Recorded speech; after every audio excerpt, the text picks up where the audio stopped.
Ivan, hvem synes du er den sødeste og mest perfekte barn i det her hus? Er det mig, Linnea eller Regina? Det er William.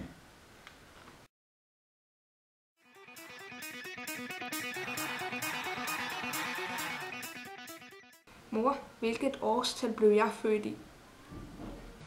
1684.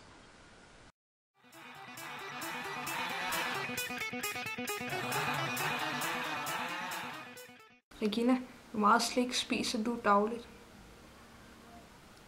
Chokofanter, Amagerstar, Tivoli-stang og skumfiduser, chokolade og appelsiner.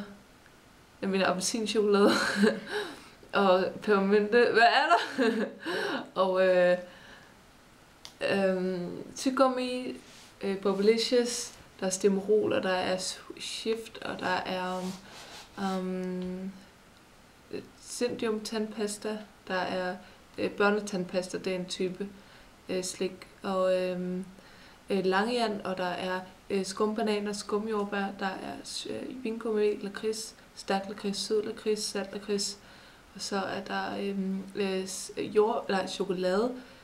Chokoladelakrids, det er rigtig godt, og hvor det er sådan chokolade, og så er der sådan en lille lakrids i, og så er der kakao ovenpå, så er der farsbolcher og kokos, appelsin, jordbær, æble, karameller, bananer i, colaflasker, Batman, flagmus,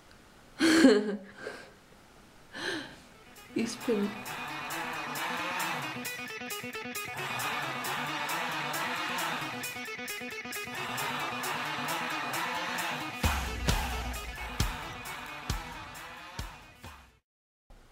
Linnea, hvad ved du egentlig om min crosser? Det er en KTM 65 kubikcentimeter fra 2006. Den kører med blyfri 95 blandet med totaktsolie, og den kører 80 km i timen, og den har lige så mange heste som en lille traktor. Ja, og dens højeste omdrejningspunkt er 17.000. Den skal have ny stempel hver 8. time, man har kørt på den.